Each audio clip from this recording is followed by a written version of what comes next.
Okay, colleagues, thank you so much. I think we should start. The others will catch the train in motion. There's so much to discover and to discuss and to ask. I'm looking forward to tonight's session with Dr. J. Dear Mr. Entrepreneur.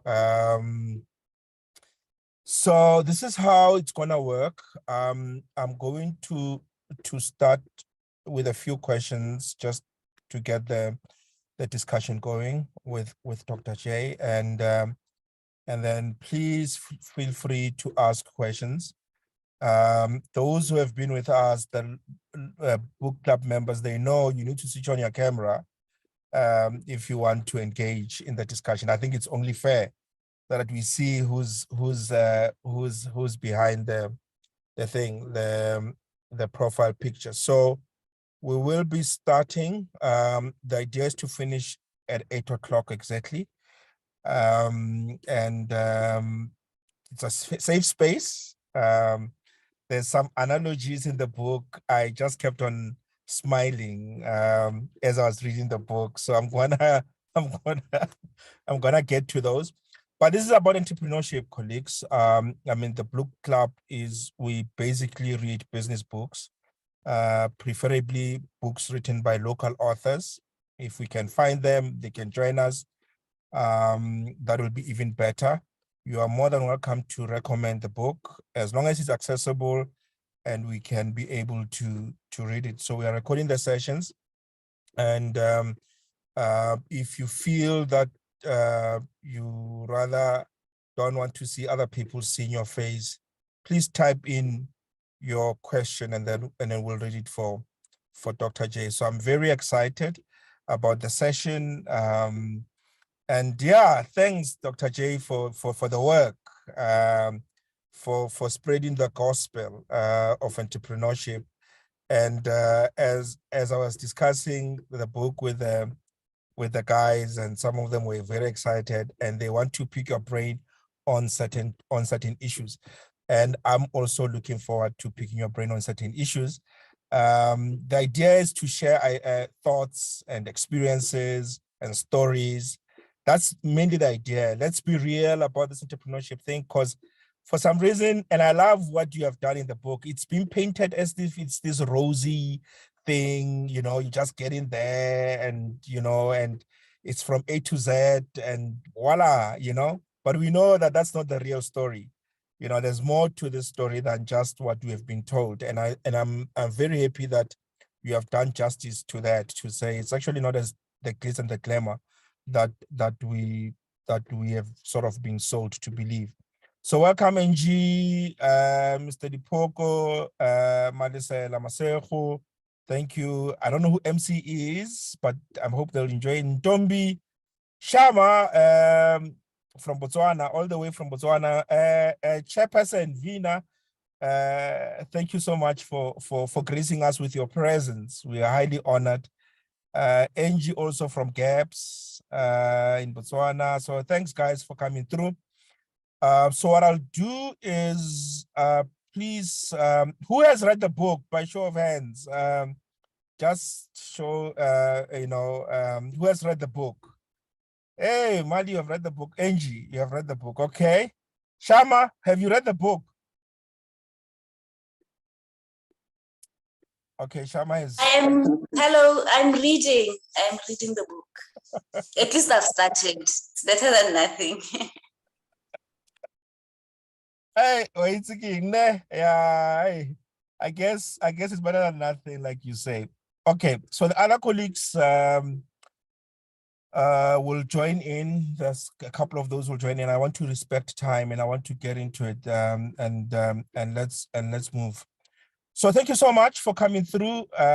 We have the honor of having in our midst Dr. Jabulile Msimango-Galawe.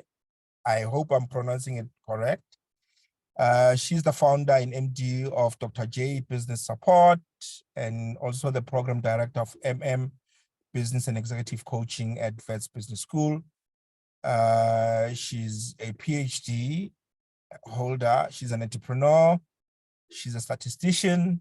a coach, a mentor, a facilitator, a public speaker, a researcher, and a senior lecturer. And she has been in the business space for almost 20 years and in mentoring and coaching for 5 years. She's a practicing business and executive coach registered with Comensa, Coaches and Mentors of South Africa, and serving as a board member for GSAEC, Graduate School Alliance for Education in Coaching. So thank you so much, Dr. J, for coming through and welcome. Thank you for having me. Looking forward to the conversation. Awesome. Thank you so much. So if you don't mind just giving us a, like a synopsis of what the book is, I mean, we're still going to delve deeper into it, but just a high level, I know there are a couple of people who have not managed to get the book. What is the book about, and why should they buy it? So yeah, the book is an entrepreneurship book. As you can see, the title says Dear Mr Entrepreneurship.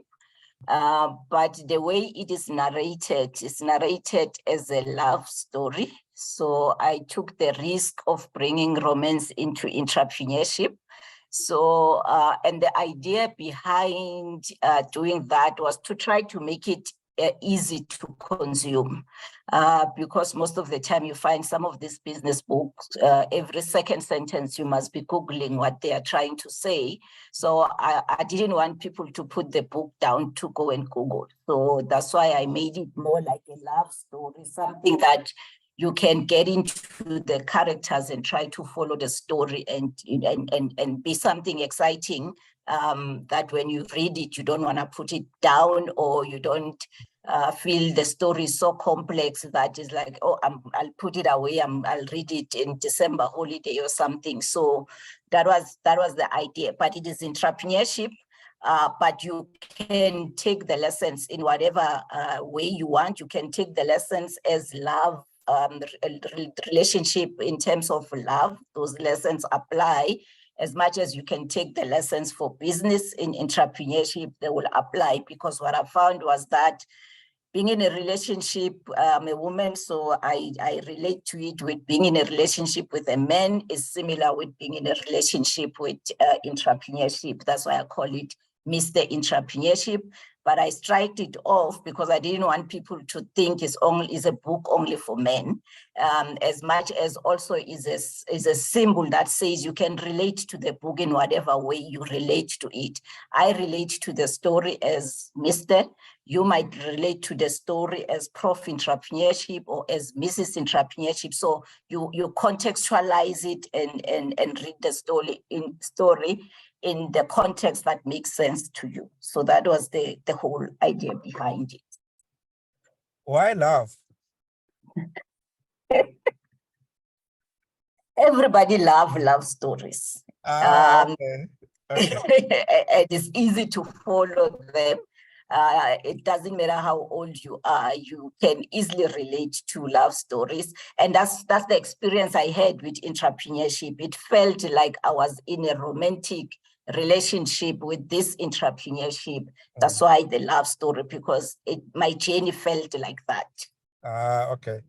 Who's Dr. J? I mean, I know I was driving a long distance and you were being interviewed on radio. So I sort of have a sense, but those who don't have a sense who Dr. J is, who's Dr. J? Yeah, Dr. J is a girl who comes from a village in Mpumalanga, small village called Mahushu, next to Hazyview. Those who go that side to Kruger National Park, not too far from Kruger National Park, the Numbi Gate side. So that's where I come from. I grew up there, did my primary and high school there. Only got to leave the village when I had to go to varsity, which I went to do my BSc and my MSc in the Free State. Got two girls, beautiful girls that keep me going. And yeah, and then that's me. I'm a very, my name is Jabulile, it means joy. I'm a very happy soul. So if you get to know me, I don't like being around sour people and mourning people. I like being happy and I like to follow my name, and that's me. That's in a nutshell. Awesome. Thank you so much. I know we have a couple of people from Mpumalanga in here. I know, oh, she's gone. She was here. Yeah, we have Miss Kumalo, who's from Kwandebele, I think. But yeah, okay. So let's get into it. So I'm gonna start with the general, book questions about the book itself before we get into the content, of what's in the book. So why the book? Is it an offshoot of your PhD paper, or you were frustrated? There was a book you were looking for, you couldn't find. What came about? What gave rise to the book? Yeah, so the book is it's got a bit of my PhD in it, but very little of it. But what really made me write the book, it was failure. So you'd be surprised to hear that failure can make you write a book. But the failure and the scars that I got out of that failure made me write the book. And why I wrote the book, it was for me therapy. So it was my own therapy. Instead of going to a psychologist, I decided I'm going to do my own therapy. And that therapy was for me to relive the experiences, the painful moments, the exciting moments that I had when I started my first business that went up in flames after about 6 years. So first round of that therapy was doing my PhD. But after I've done my PhD, I felt I was not fair to entrepreneurs because entrepreneurs don't go around reading PhD thesis. So I thought I need, in that process of therapy, one of the things I want to achieve is to help another entrepreneur, because there are mistakes I made that I felt were stupid mistakes, that if I had somebody that knew the road or that has walked the path before me, some of those mistakes, I think I would have avoided. And then that's also how my mentorship business started, because it was, to me, be that person that you hoped you had when you started the business that you didn't have. And I felt the book will give me a bigger reach than the classes I teach and the talks that I do, that if it's a book, it can get to more entrepreneurs. Who knows? I might save some people some therapy that I had to go through. So I thought, let me give it a shot. So are you saying to us that had your business succeeded, we wouldn't have Dr. J as Dr. J?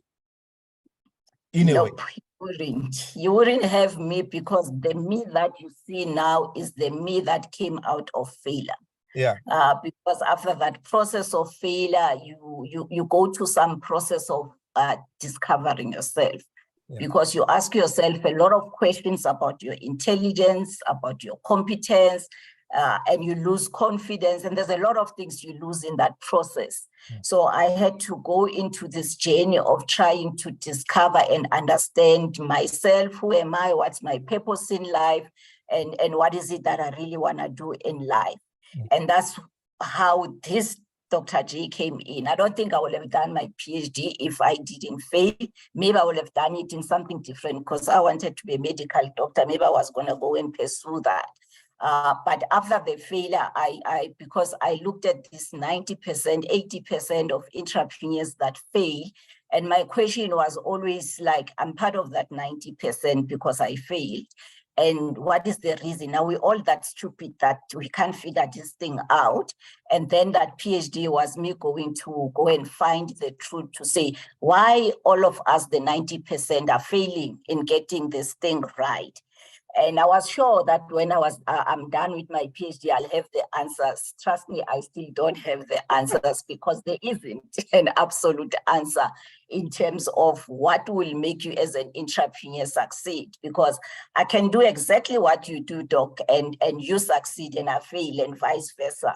So there's no absolute equation, there's no absolute formula of success. Yeah. It's one of those things that's got too many moving objects that if you meet somebody who says, I will tell you what will make you successful, just run. They are lying. Nobody knows. We all figure it out as we go. And my PhD was that journey of figuring out, and all that got confirmed was that nobody knows. There's a lot of things that can help you understand the journey, but nobody knows for sure what will make your business succeed or fail. I mean, I can relate to that, because when I was working and I wanted to leave, and you touch on it as well, I wanted to leave corporate and get into entrepreneurship. I was so scared. So I kept on postponing. And then I said, maybe I need to join MBA. So if I join MBA, I'm definitely sure then I can jump. Oh my word. It's the same. You know, you do these things, you finish and you still see dust.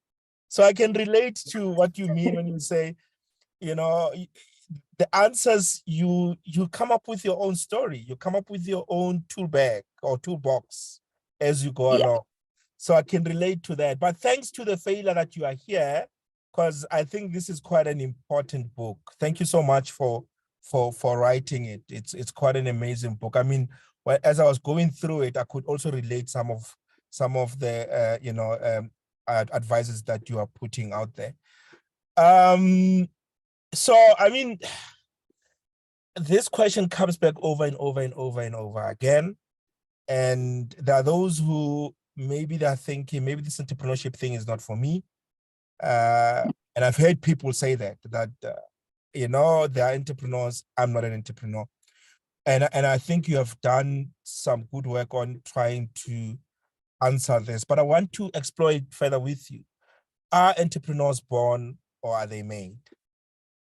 I know it's not a question that I should be asking, but I think it's a question that still needs to be explored, more deeper. Yeah, it's a very sensitive question, because those that claim to be born, they get very emotional as a born entrepreneur. So because they want to claim that space and make it theirs, that we are born entrepreneurs, you guys, give us space. I don't believe there's such. Yeah. I believe that all of us, we are born zero, empty. As much as all of us, when we are babies, we can't walk, we can't talk, and we develop those skills as we grow. And I think entrepreneurship is exactly that.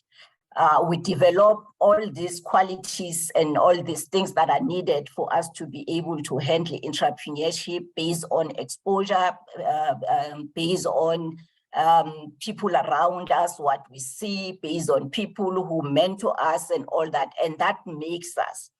But because some people get exposed to those things too early, that they can't tell when exactly they picked up those qualities, then they tend to think when they got out, I always make it ridiculous. I say when they got out of their mother's womb, boom, out, I'm an entrepreneur. Yeah. But it doesn't happen like that. Sometimes you get exposed too early that you don't know when you had started having the qualities that you can easily think that you were born with it. Obviously, there are certain characteristics or level of development that when you have it will make it a little bit easier for you, because you are more comfortable with maybe certain levels of risk and those kind of things. And that will make you easily think that you are the special one who was born an entrepreneur.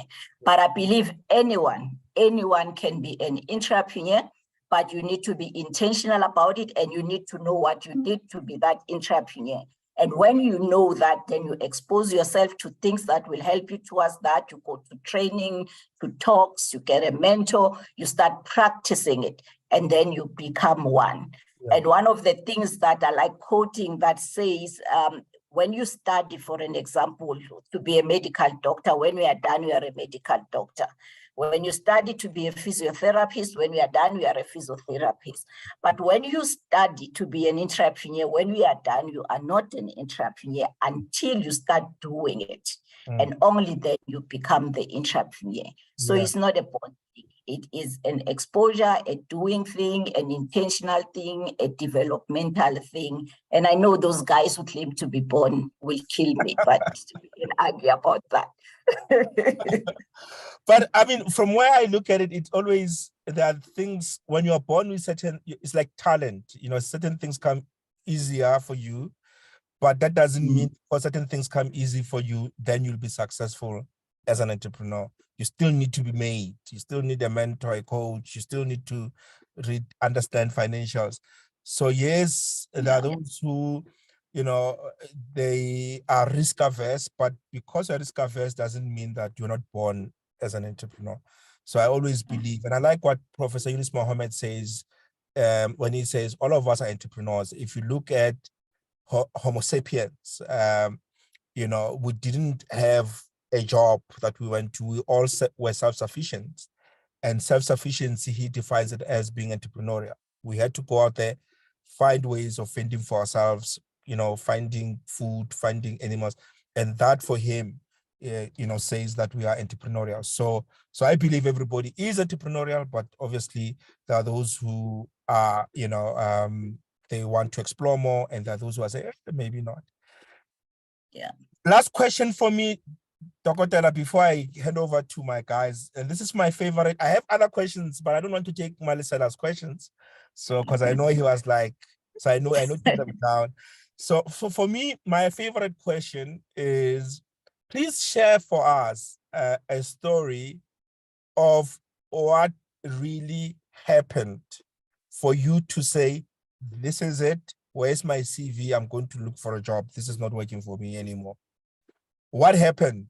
And how did you feel as you were going through this? Maybe I need to go back and divorce this, because you have a chapter on divorce, and divorce Mr. Entrepreneur, and maybe look for something else, or maybe go back to school or whatever.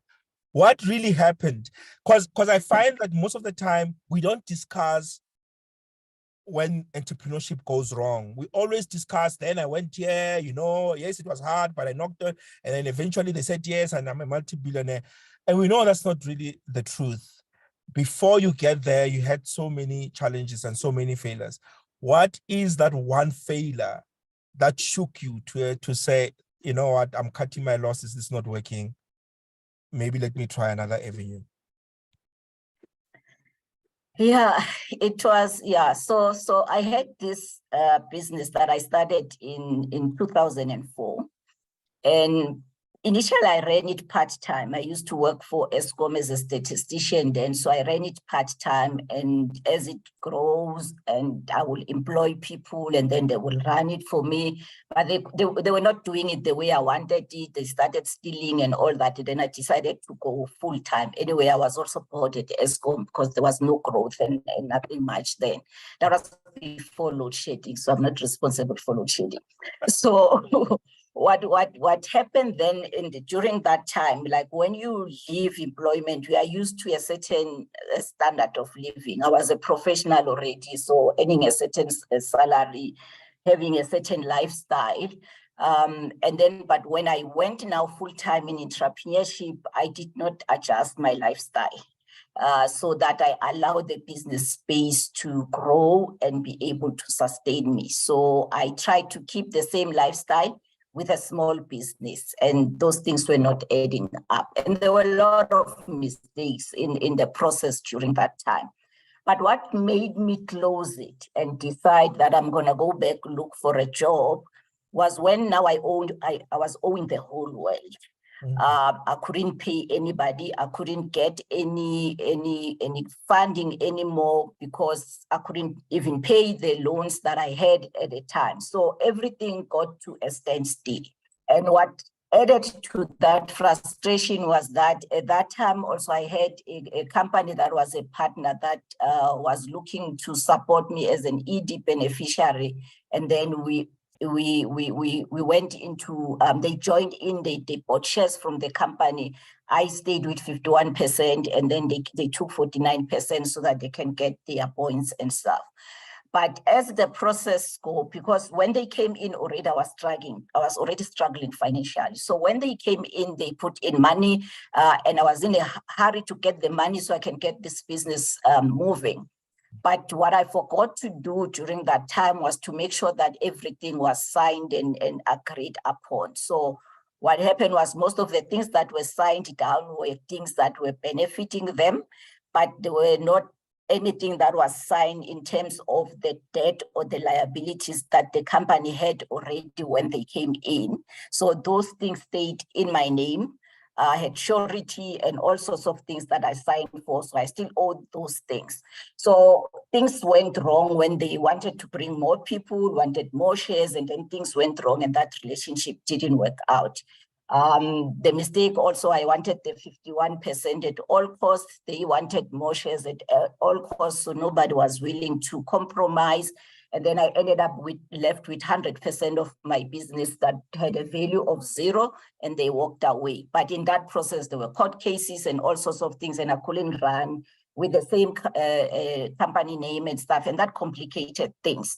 So, and that just made the business that was struggling even worse. And then I got to that point, I couldn't pay anybody. I couldn't service the orders that I was getting because my credit lines were closed and everything was just at standstill.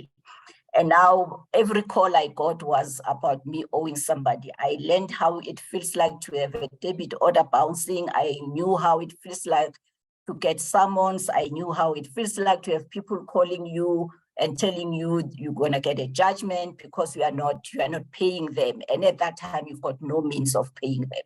So that started affecting my health. So I started getting sick. I started having migraines. I started being a zombie in general. So I'll sit with you, we'll be in the same room. You can talk all your stories, but I hear nothing. And one day I went to see a client, and when I got there to see the client, I was still in Cape Town at the time, so the client was in Worcester. After seeing the client, I drove all the way opposite direction of going home, thinking I'm going home, and it was not clicking in my head that I am not going home. I think I drove about 200 k's or so before it could click that we are going the opposite direction of going home.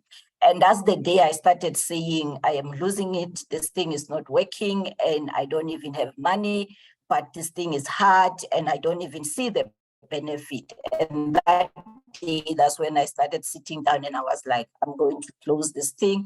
I'm going to start life afresh. And because I had no ideas anymore how to make it work. So what was the point of sitting and you've got no ideas, you can't innovate anymore, your brain has just stopped working. So that was the point where I said, it is enough. I cannot handle it before I lose it and find myself admitted in some mental institution. Let me just close it. And then that's when I closed it. I left Cape Town. I started the new life. I changed my cell numbers. I ran away, but some came and got me from Joburg. I had to go and settle all those debts and stuff, but it was tough. So I had to start afresh. And that's when I went for my PhD. And then when I got to Joburg as well, then I got a new job. And then I started building my confidence and building my life again. But at some point, I realized I love this entrepreneurship thing. But I decided, what is the model that works for me? That's when I decided to go in academia and still run my business, because in academia, they allow you. Then I could do both. But in that way, I'm managing the risk because I could feel that mentally I couldn't handle the stress that I had to deal with then, and thinking that I've got kids and all that. It was just not, it was just not working. I was going to lose it, and I didn't want to lose it. I've got kids to take care of. So that was the point when I call it a name. Okay, so how did you feel emotionally? What was going on? I mean, like, as all this thing is happening, emotionally, what was going on in, not in your mind, in your heart? Because your mind will say, no, we can do this thing. In your heart, what was going on?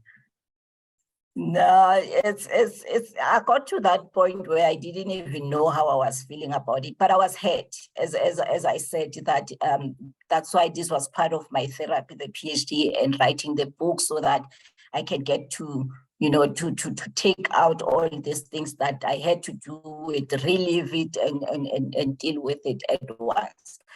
But yeah, it was, it makes you feel a failure, because at a time also my level of understanding of entrepreneurship and of things was very limited. So I saw myself as a failure than seeing it as part of the process of getting to success.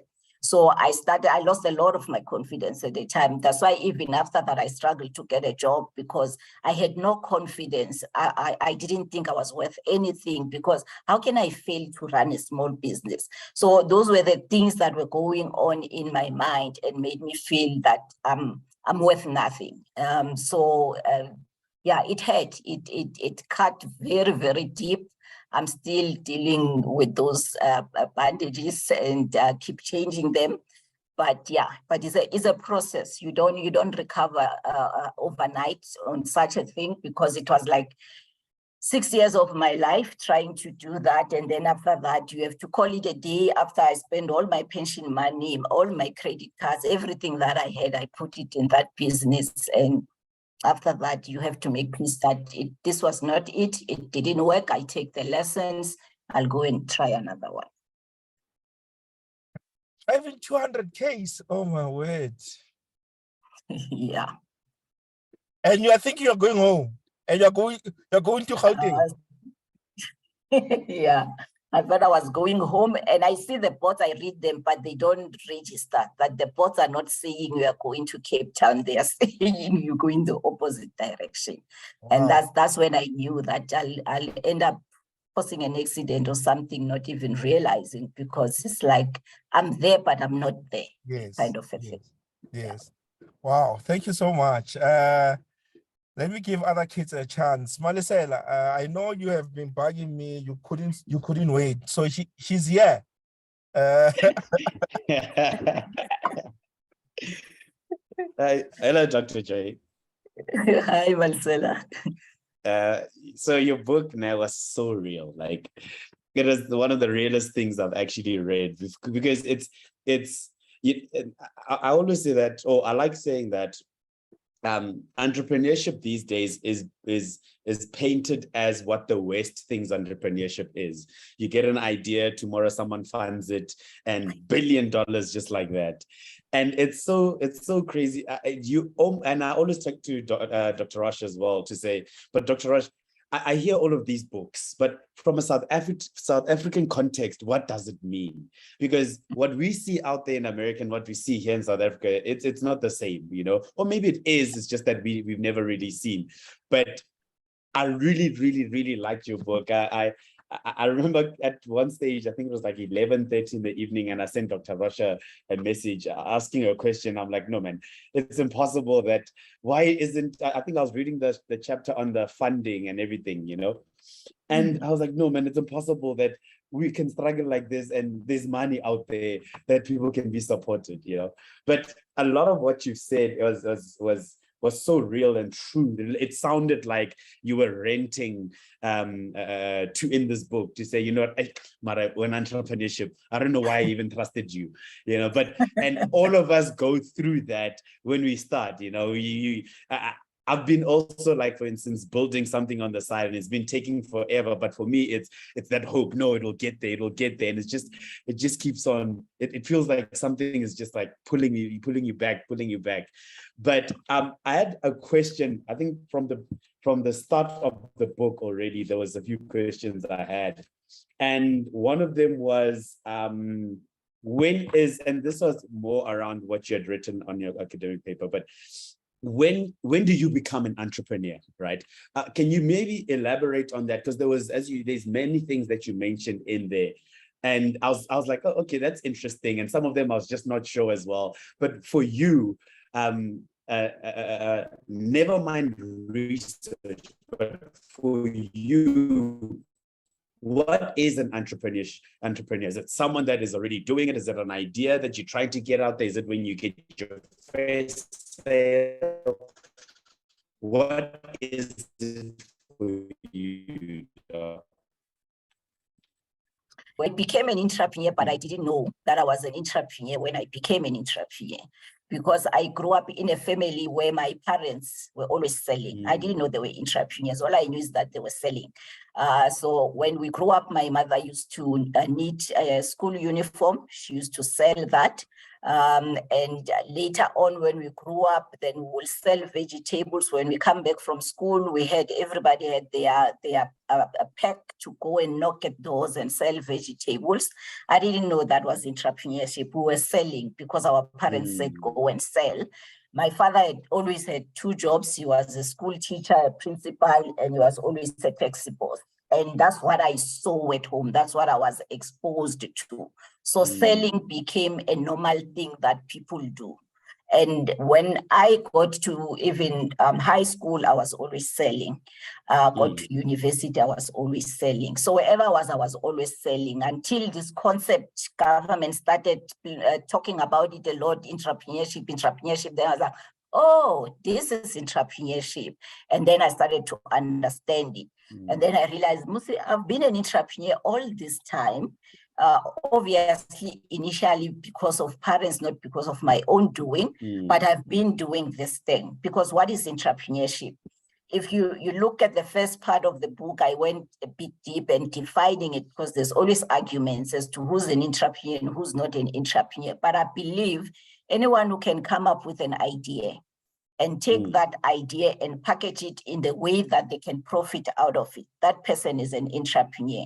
Obviously, then if you go in detail and more academic, there's different types of entrepreneurs, there's different levels of entrepreneurs where you can also find those entrepreneurs who are more on the growth side of things will argue that those small business guys who keep the same size company forever, they are not entrepreneurs. If you are an entrepreneur, you must grow and those kind of things. Those are different levels of being entrepreneurial and being innovative. But I believe if you have started something for yourself, if you came up with an idea, whether it is a new idea you discovered or is an idea that was there, you repackage it, I believe that you are an entrepreneur. It goes for me as simple as saying the mom at the corner who saw that people around the street need tomatoes is an entrepreneur because he saw a need and he went to fill in that need. But then those who tend to be on the tech side and building, growing businesses, they say, no, the mom on the street is not, but it's different types. If you go academic, they'll explain it as survivalist, opportunity driven and those kind of things. But I believe all those guys are entrepreneurs at different levels. And that's what an entrepreneur is for me. And then just a question on top of that as well. Do you think that the lingo, as you said, people in the tech business that are building big organizations think they're more entrepreneurial than someone at the bottom there. But do you think that people get lost in this lingo of, oh, I am an entrepreneur, instead of actually just, listen, they are seeing an opportunity and I want to grow this opportunity and I don't know how to grow this opportunity, but I still have it and I've started. Now, do you think people just get lost in that sort of semantics of, yes, I'm an entrepreneur or I'm not an entrepreneur because I haven't done this yet? Yeah, I think people do get lost. And the reason I don't like this thing of saying there are people who are not born entrepreneurs, because how you perceive yourself determines what you're going to do. If people define you or you define yourself as not being an entrepreneur, you're gonna close your eyes from seeing opportunities that can help you do something about them, because your mindset says you are not. So you're not gonna look for them, and even when they are there in front of you, you're not gonna see them. That's why I prefer the storyline that says everybody is an entrepreneur, because the minute I start thinking I'm an entrepreneur, like I'm in academic space, I've got a lot of my colleagues who teach entrepreneurship and all that, but they don't see themselves as entrepreneurs.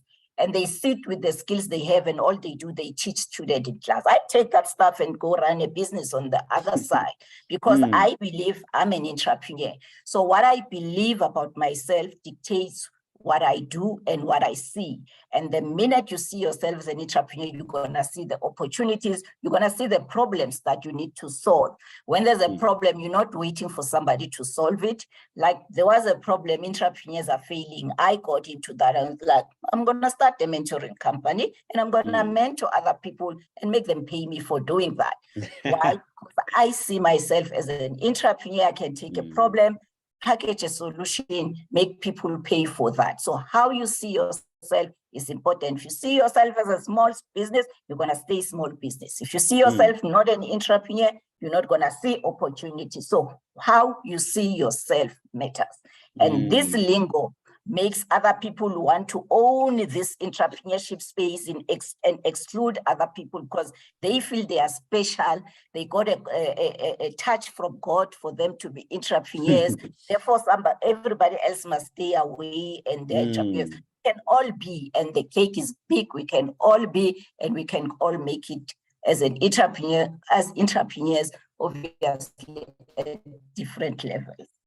I like that. I really like that. And it reminds me of what they always say about how an economy of a country is built by by business, by private business, more than it is by government, because all of those small businesses, as small as it is, it adds to the economy and how the economy grows. Yep. So I like exactly what you mean. And then there's a question I had on, you mentioned the 9 things to do before quitting your day job, right? And number 1, you said, be willing to fail. Now, obviously, no, I'm guessing a lot of people don't go into, and maybe a lot of people don't go into entrepreneurship thinking, I'm going to fail, and basically that's probably what you also went through when you first went in, and can you maybe just give us an example around how someone would think, okay, I must go in thinking it's not the end of the world if I fail here. What's the difference between that and saying, you know what, I'm putting 110% in. And the thing is, sometimes 100%, 110% is, as you went through, credit cards, owing people. And you also mentioned like when to stop and when to quit, when to divorce, basically. But when do you go in with be willing to fail and knowing when you're like, you know what, this is my limits? Do you set limits before willing to fail? And you say, okay, I failed when this happens? Or is it more of a, just go in, try your best, almost go through a meltdown and then say, okay, no, this is it? Because I can imagine there's different levels of quitting and failing to people. Yeah, it comes down to your risk appetite and your resources. If I've got parents who are millionaires, I can afford to go in a business that needs a lot of capital and go all in. If that goes well, my parents will support me or my parents will fund me until I make it and those kind of things. But if I'm coming from a family where my parents are waiting for me to support them, they've got nothing to eat. I've got kids I need to support, they've got nothing to eat without me. Then that dictates in terms of what it means to going all in, because I have those considerations to make. That's why I always say to young people, don't rush to marry, don't rush to get a bond, don't rush to expect a lot of other people around you. It's just you. And you can deal with that just you, because then that gives you space to fail. But if you do what we did, you went in, you get kids, you get married, and then after that you say, I'm going all in. It changes the dynamics of the game big time, because it does not only affect you. And now is even deciding when to quit, you are not only thinking about the business, you are also thinking about the other people around you that you are affecting. So I always say to people, sit down and do a proper analysis of your support system, of your resources in all aspects, and decide the model that will work for you. Do I want to leave my job 100%, go and start this thing full-time, all my resources there? If it fails, it's okay, I failed. Or because of your context, what is good enough for you is to start this side so that if this doesn't go well, you still don't affect too much of the other people around you. And funny enough, when you read some research in some of the people who have started and ran successful businesses, research claims that those people who start their businesses while they are working and using their salaries to find their businesses, they tend to, in the longer term, have successful businesses than a guy who drops everything and go in there. Obviously, it's not going to be the same for everybody, but those are considerations. That's why I always say in that chapter, I emphasized a lot to say, all of us, our context is different, and you need to be honest and be fair to your context so that you don't go 1 month and you are back because you didn't think it through in terms of what you're going to need, and be realistic that this thing that I think is going to take a year to work, it might take 5 years before you see a cent. And being realistic about all those things, which we went, nobody told us.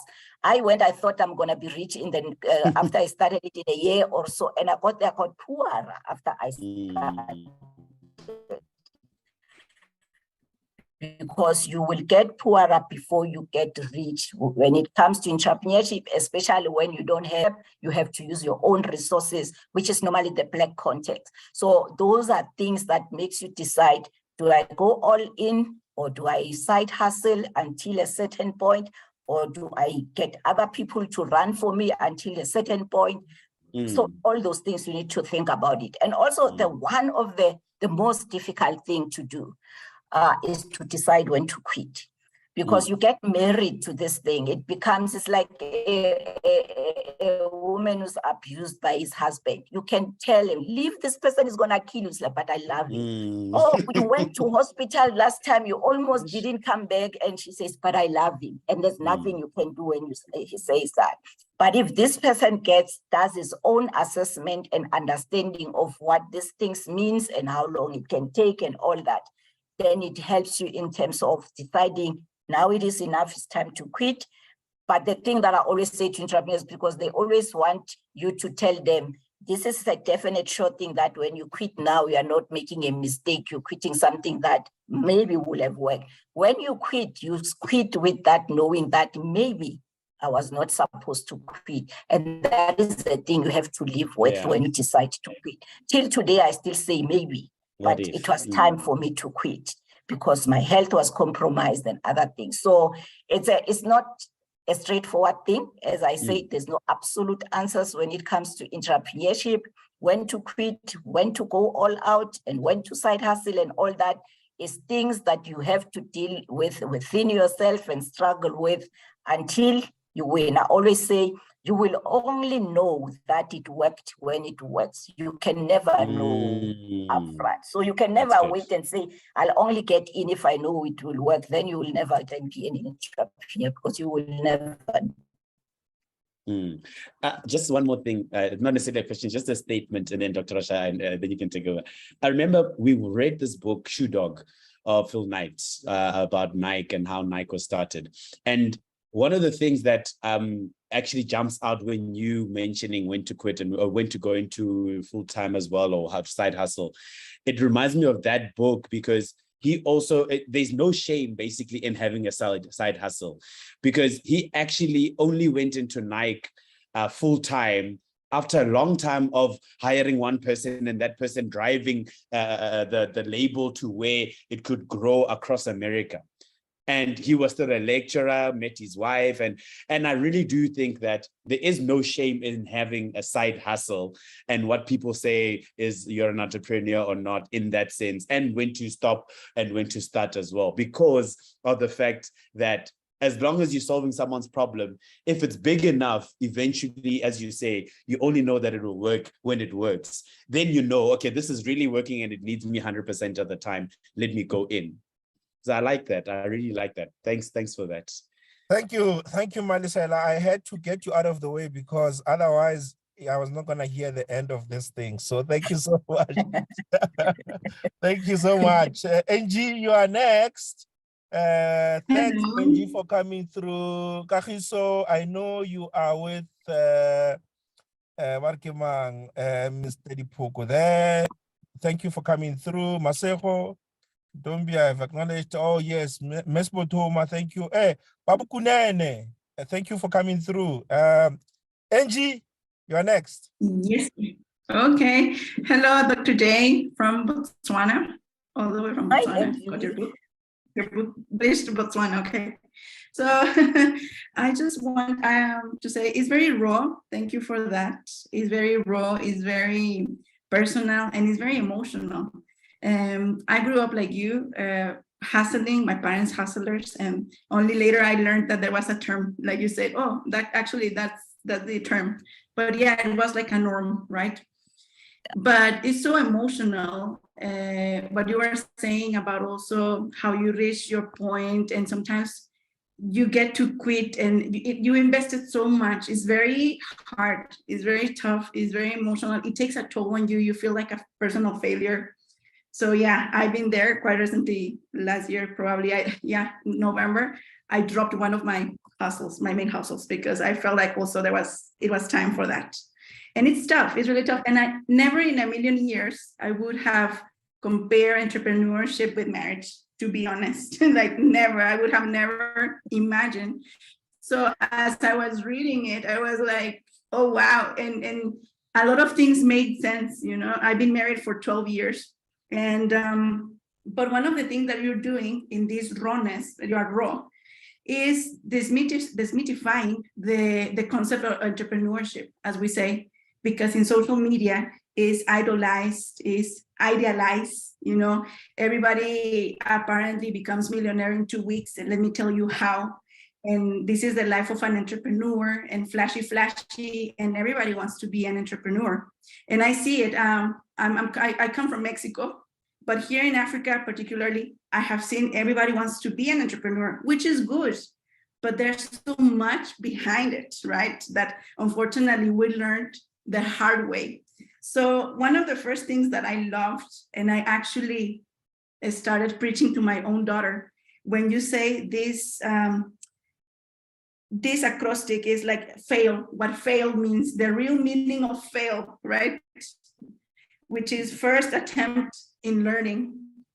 I remember that particular day that I read that page. My daughter has said that she also wants to do a cupcake business. Yeah.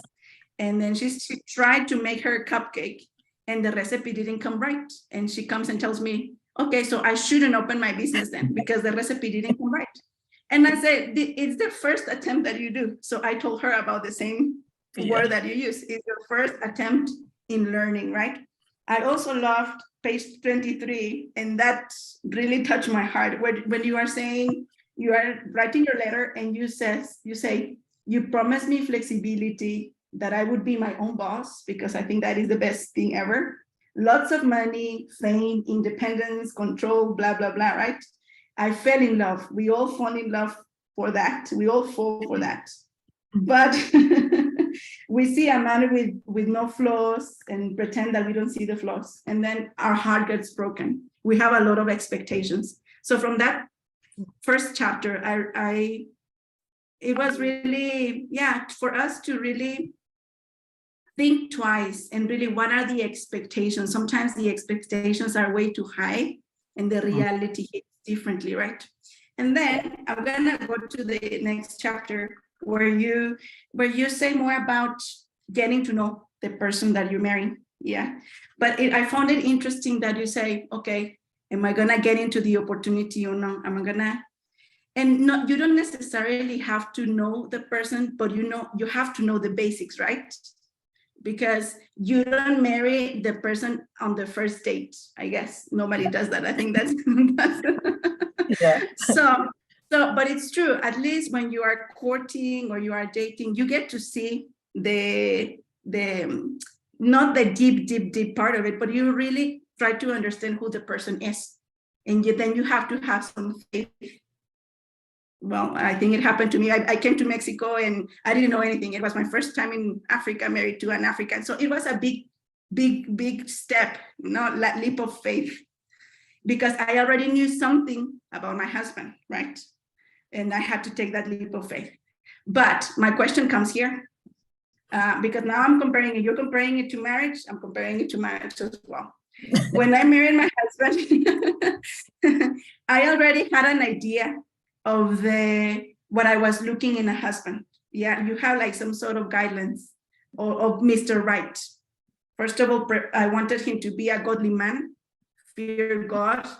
Second, I wanted him to honor his parents, perhaps. I want authority and parents. And I wanted him to be wise in finances, which all of them, they clicked, and yeah, here we are 12 years later. So yeah, and I'm not saying it has been a smooth ride and perfect ride, right? Like any marriage, but the basics were there. Yeah. The question now goes to you. It goes to you. So what would be those, perhaps, even though the ride is not gonna be easy, pink and all easy, what would be those guidelines if somebody comes and tells you, how can I find Mr. Right? What should I look in Mr. Right? What are the kind of things that I really, for me to go for that opportunity? I hope it makes sense. No, I get you. I get your question. It's a very tricky question because the basics differs in terms of the industry, the complication of the kind of business you want to get to, and those kind of things. I always say, if you're going into a service industry, for an example, where you are not going to be manufacturing stuff, where you have to do prototypes and do production lines and those kind of things, it doesn't require a lot of capital. You can afford to learn as you go and fail on the road, because then you don't have too much to lose. But if you are to go in an industry where you have to spend a lot of money upfront, then the basics becomes a little bit higher level than the basics. You need to know a little bit more. You need to do some analysis, do some research, understand the industry, get to see what other people have been doing, what are competitors doing, what are they not doing, and those kind of things. If I can make an example, when I started my business, it was a stationery business. And when I looked at what other stationery businesses were doing, they were the big companies that were selling stationery, Waltons and them that were like established, professional, and they were national and all that. And my aim was I want to get there. And then on the other side, I looked at the guys who were selling from the back of their buggies and all that. And I was like, no, those are not professional enough. I don't want to go there. So I'm going to start in the middle. But the mistake that I made was I didn't ask myself why there's nobody in the middle, why there's the back buggy guys and the big guys. And I found out in the journey that the reason there's no one in the middle is because the margins when you're in stationery are too small. If you are professionalizing the business, you have to go big for you to be able to make up and make profit. If you are not gonna go big, you have to go very small so that you don't have high overheads, because that industry, the margins are controlled, they are very small, and you're gonna be fighting both sides. The big guys are gonna beat you with price. The small guys also are gonna beat you with price because they can drop as much as possible because they don't have overheads. The big guys, they'll beat you because they buy in bulk and all that. But I didn't ask that question. So those are simple, basic things you do to understand the industry, why those who are already there are doing things in a certain way and are not doing it in a certain way. You might find that it is a gap, it is an opportunity that you can exploit, but you might find that there's higher risk in that gap. That's why there's nobody there. So those are kind of basic. I always emphasize, do research and understand the industry, because the dynamics of the industry is what is going to kill you. The other things you can work around with, but the dynamics of the industry, the competition, the volatility of the market and all that, you need to understand that.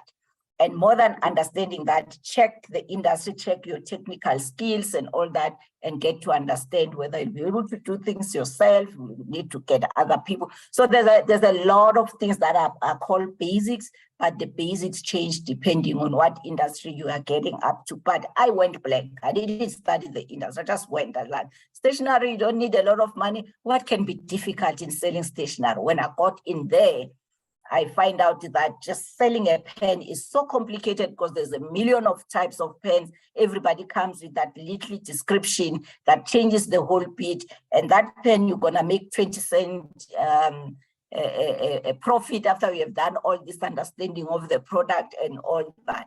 I did not do my homework in terms of understanding the industry. Research is key. It's one of those basics where you just get to know whether the husband is abusive, there's history of being abusive, and there's any issues of mental health, those other things you deal with that you want to know them before you get in. Yeah, correct. So it's research, it's benchmarking, and as you are saying, asking a lot of questions. They were also there in the book. Yeah, asking all the questions, right? Even the most being very detailed in the questioning. I also read sometime about the wonder of being a kid. Well, I have a 4-year-old as well, and it's always why, and then you answer the question, but why, up to 8 times, right? So yeah, I think that's how you can get to the bottom to see if that person is Mr. Right. Well, Mr. Entrepreneur. Thank you so much. I enjoyed it. Thank you so much. Pleasure. Thank you, Angie. We wish you another extra 12 years of your husband and another 12 years of Mr. Entrepreneur. Thank you so much. Yes. All the best. Awesome. Thank you, Doc. Chairperson, Vena, come through. I haven't seen you in forever. Thank you for joining us. We are honored. Vena? Okay, I don't know if Vena is. There she is. There she is. Am I audible? I hope you can hear me clearly. We can hear you. Go for it. Oh, fantastic. Look, I'd like to make a few comments and maybe, put a question to Dr. Sis J, as I fondly call her. And maybe I should start by introducing myself. You call me chairperson. I should then say I'm the chairperson of Literacy for Life. Yes. We were an NPO that promotes the culture of reading. We know the importance of reading, and that is the basis for education. But moving right along, how I got to Mrs. J was through her daughter, who's an author. And I was quite excited as I was starting to read the book that she acknowledged Dear Lulama, that I love so dearly, because, it's so important for us to write our stories as Africans for Africans. And I was quite excited to read Dear Mr Entrepreneur, because it's so frank, it's so, and I echo the sentiments that it doesn't beat around the bush. Where you made mistakes, you acknowledge the mistakes, Sis Jay, and I think it's quite an important read. I also want to say, a few comments as a reader, that is quite cleverly written, in a sense that I'm not sure which genre it belongs to. It's a romantic book, it's a business book, it's a motivational, and I dare say it's even a spiritual book, because I knew you as a mom. I got to know you as a mentor for many master's students, but I really got to know you better through this book. And hence I say it fits really well as a bio, and thank you for that.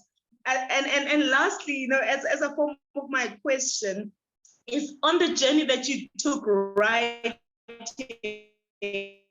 tips you have for future writers?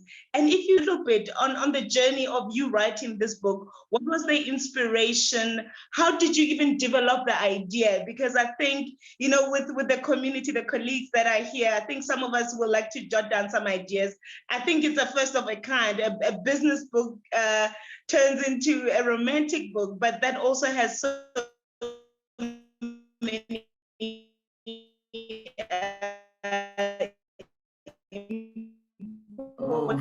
losing you. Dr. Roche, thank you. That's it from me. Yeah, I'm not so sure who's lost who. Are you there, Chairperson? I am here. Okay, sorry. Yeah. I don't know if Dr. J, did you get the Didn't get question? the last part. Oh, okay. We lost you the last part. I didn't. Yeah, hear. we lost you at the last part, Vena. Do you mind? The last part. The last part of the The question. last part is really a short one. Mm. Yes, can Dr. J take us through her journey of writing? What inspired Oh, the yes. idea of writing the business book into a romantic book? Yes. And also tips for future writers. Yes. Dr. J, Okay. do you have a special Thank you. recipe for writing? You wake up at Sunday morning or evening and you have conflicts and then you start writing 200 words and then what's your writing process? Yeah, I know. Thanks, Sven. It's lovely to see you. Yeah, you know, the people always ask me, how long did it take you to write the book?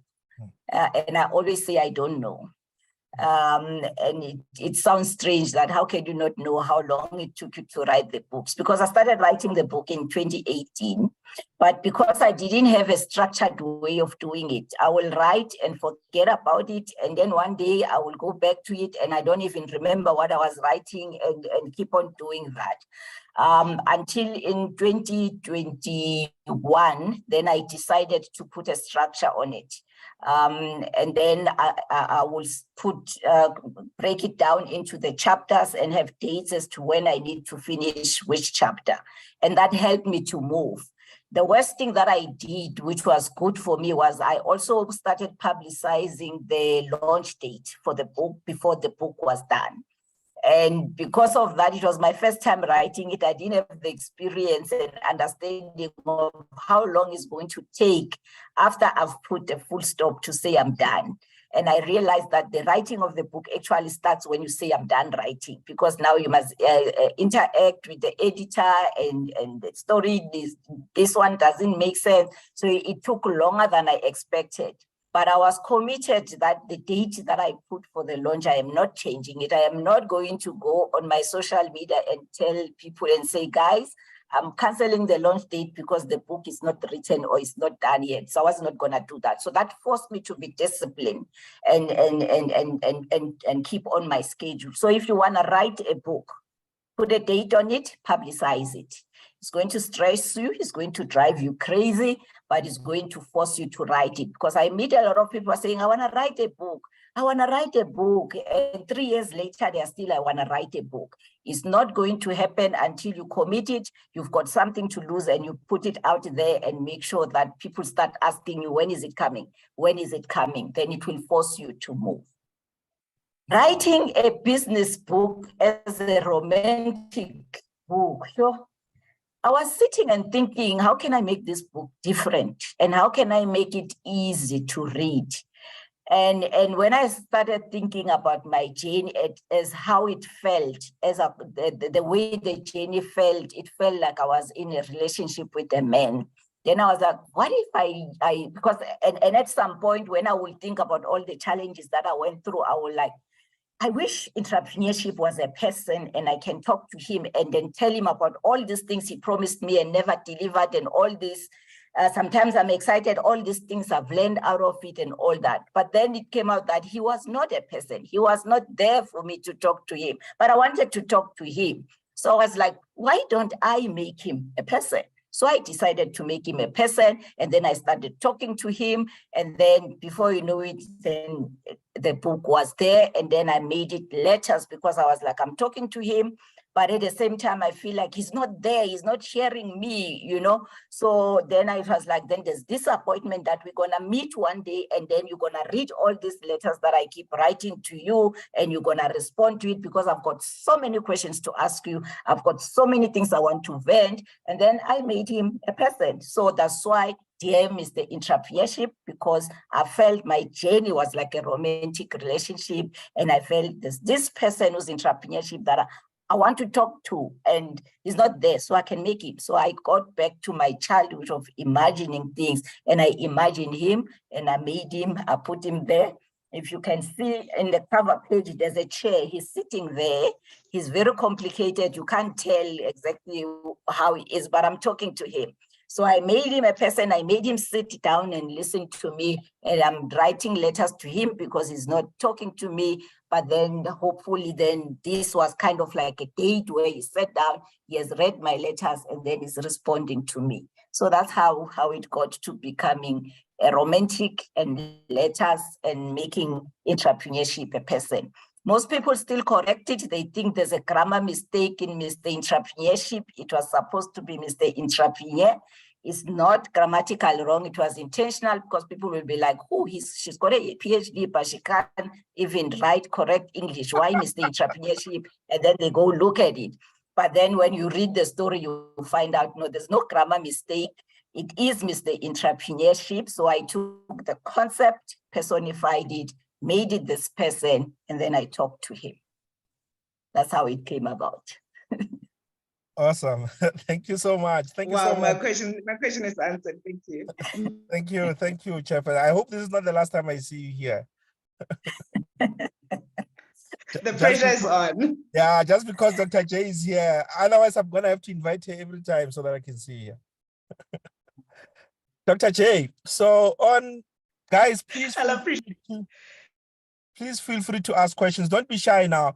You know, these guys, they're always talkative when I'm with them. They're always talkative. Now they're being shy. Mr. Gunen, come on, guys.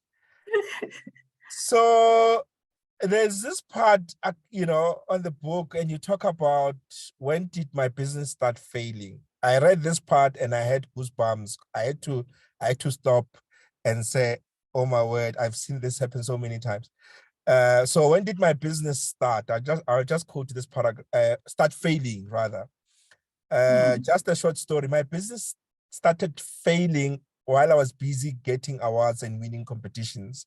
When everyone was praising me for doing well, the process of failure was unfolding behind the scene. Don't let people's praises, winning competitions, being on TV and radio, or being a speaker everywhere fool you. That is good, but it does not necessarily mean that you are successful. The devil is in the detail that no one else sees but you. Don't let those things make you take your eyes off what matters.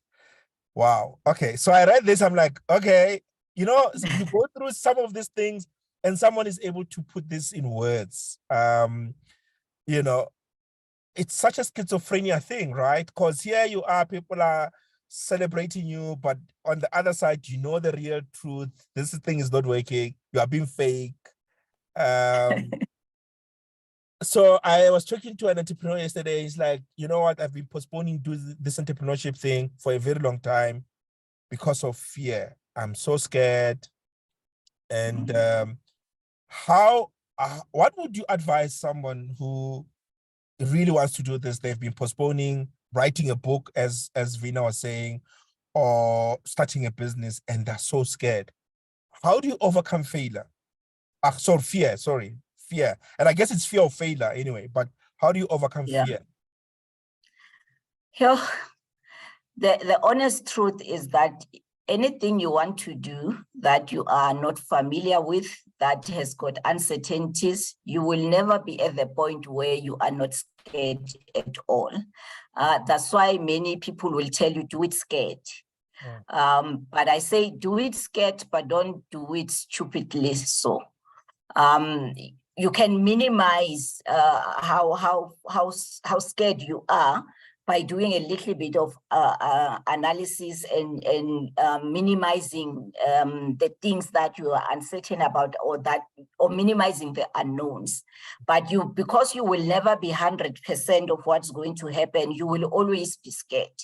So if you are waiting for the day where you are not going to be scared, then that day is not going to come, because there will be no day where you get into unknown territories and you are not scared. But it becomes a thing about self-awareness and about being conscious about the fact that I am scared, and start asking yourself the questions, why am I scared? And start answering those questions. It's one of the things I talk about, that don't avoid to ask and answer the questions, especially the negative questions, because what will make you scared? You'll ask, what if it doesn't succeed? Answer it. What if it doesn't succeed? What are you going to do?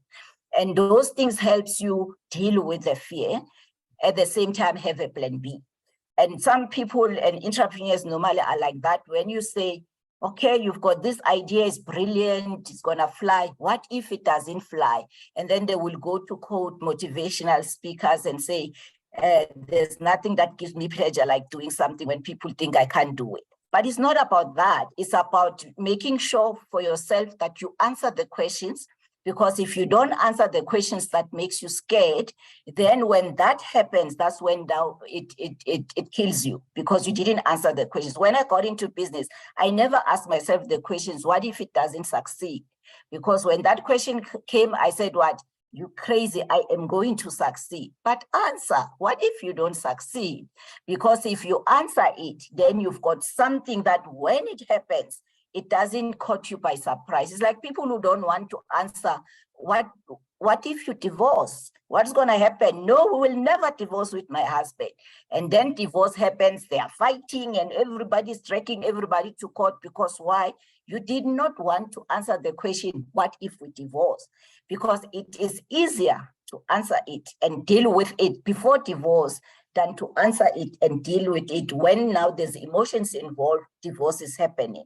It's the same in business. Answer it at the beginning. What if your business fails? What are you going to do? What if nobody gives you funding? What are you going to do?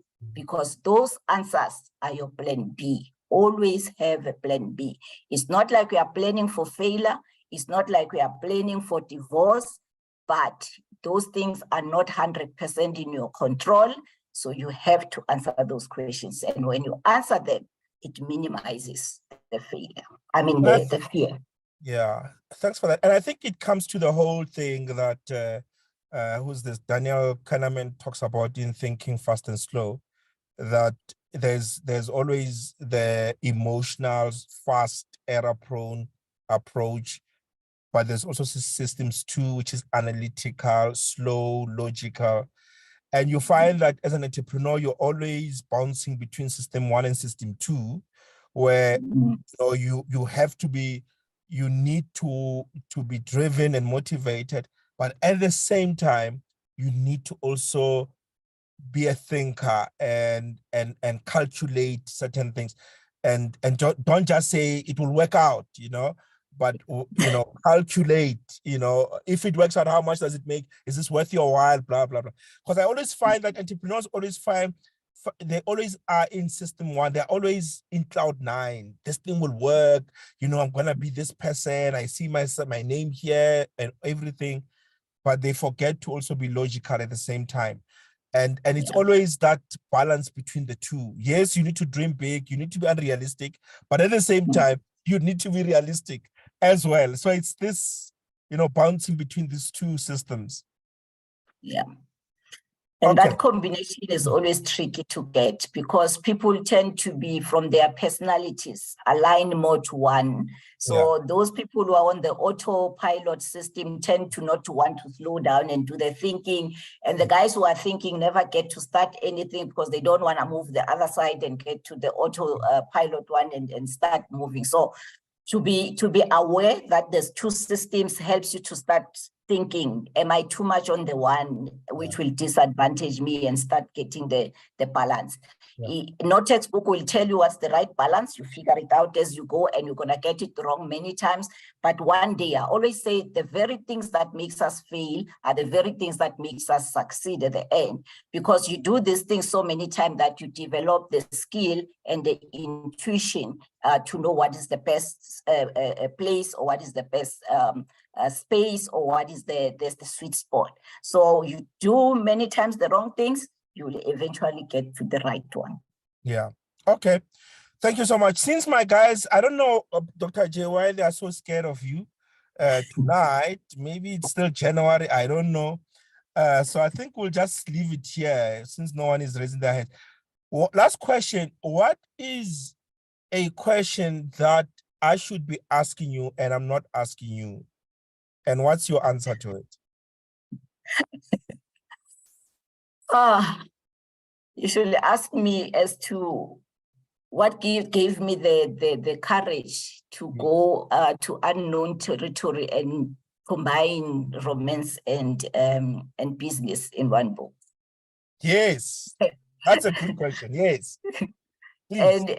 And the courage came to the same story that I'm talking about. I asked myself, what if nobody likes it? What if it's off? People get this, like, what is this girl doing with romance in business? We want business. And I said to myself, it's my first book, so I can afford to fail in my first book. So if nobody loves it, if nobody cares about it, they feel I'm soon edition is coming, and then write it the way the customer wanted it. But I had to test the market. And I had doubts so many times because I doubted people like. Sorry, I got kicked out there. All right. Dr. J, thank you so much. So I think Dr. Rush, something happened to Dr. Rush's feed. Can you guys hear me? Hello?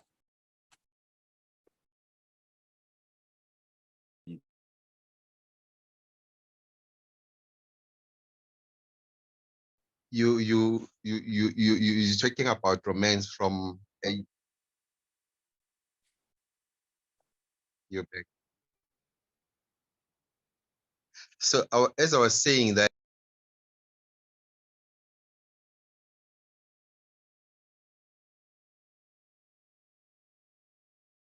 Because